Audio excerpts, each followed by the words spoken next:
Hi, welcome back. So we are at the outline of modules. I believe modules in concept is one of the most important principles in order to understand the syntax of object-oriented programming.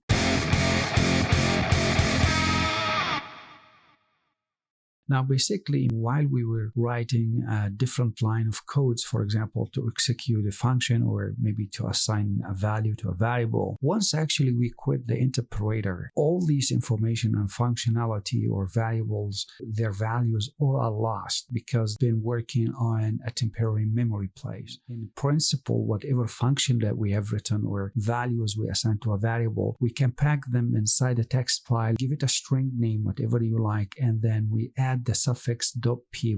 This become a module. Before we start, I would like to say, if you are following the content of this curriculum using your own local machine, it is fine. All what you have to make sure that you have a folder, and inside that folder, you're going to create a text file. Just choose any text editor of your favorite, and then you're going to write the function or functions that we're going to work on and just save that file as any name you like, .py.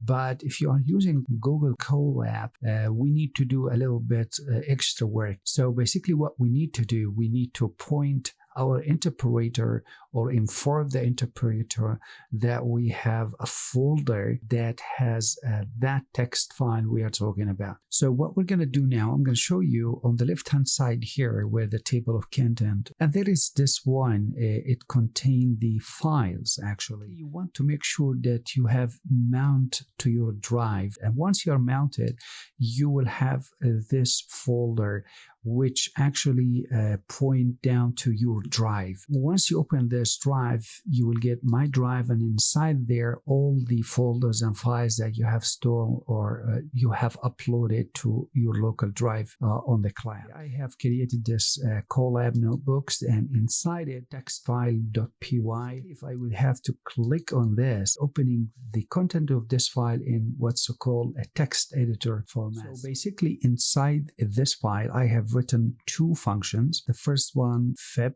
and the second one is fib2, and basically I think you are familiar with both of them by now. It's just two functions. They are running or working on a Fibonacci numbers module. The first function I am using the print. On the second function I'm returning the result, and after I finish I just save this file as mod.py.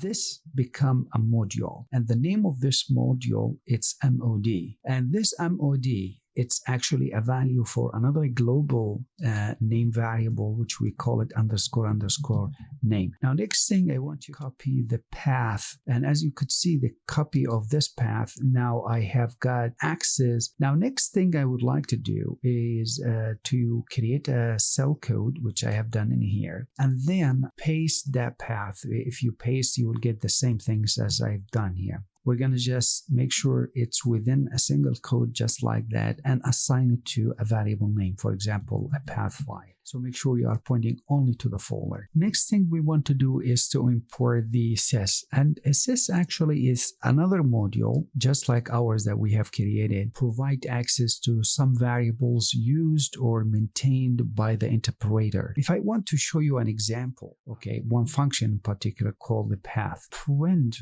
whatever is inside a list, and inside this list a number of strings. Now what we are interested in is the first entry or the zero index, this one, which actually point to the location where I want the interpreter to look at. We want to tell the sys path I would like to insert into its list in the 0 position, which is this one. I would like to insert this particular path. After that, if this is all done, and this time I'm going to say import the mod, which is the name of my module, we can use the module name to access those functions. In other words, if I would have to create a new cell, write mod dot fetching back for me all the function that is a member of that module. So basically, if I would have to call the FIB and then open it, it expects you to enter n, which indicate, of course, the number of Fibonacci for the first how many numbers, for example, is 100. To run this, you will get the result as we expected. Also would have to use the other one. It will return again, but this time, if you remember, we return it in lists. So I hope the idea or the concepts are quite clear to you. Now I'll show you one more thing as we had discussed earlier. If I would have to write mod underscore underscore name underscore underscore to return for me what is the global name of this module, and it return it is mod as we expected. We said whatever name we give to our module, it will be the value of that global name called the name. Now also, if you intend to use the function often, we can assign actually to a local name. In other words, instead of using this, we say this variable is nothing but mod dot, for example, the f, and let's call this fib print, and another variable we call it fib return. You will get the result as exactly expected. Now, one more technical things to speak about modules. Modules actually can contain executable statement as well as function definition. These statements are intended to initialize the module. They are executed only the first time the module name is encountered in an import statement. For example, from mod.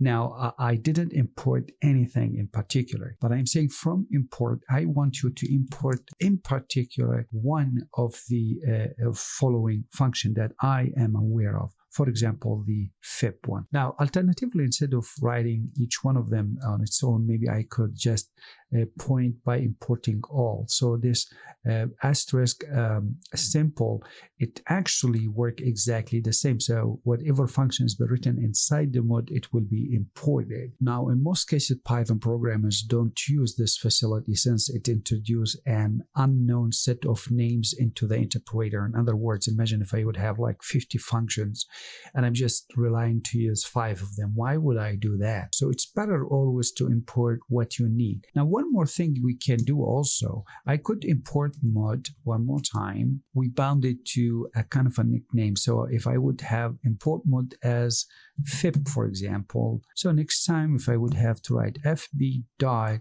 I would be access the function exactly as expected. Now, one more thing that related to executing modules as script. So we have to write this small line. This is the line that you can write. So if you would have to write Python, which is the interpreter, I want you to go to this mod.py. Now we have access to this. I mean, the interpreter knows where is this module, and I want you just to accept this 100. Now, if you run this, we get the result as expected.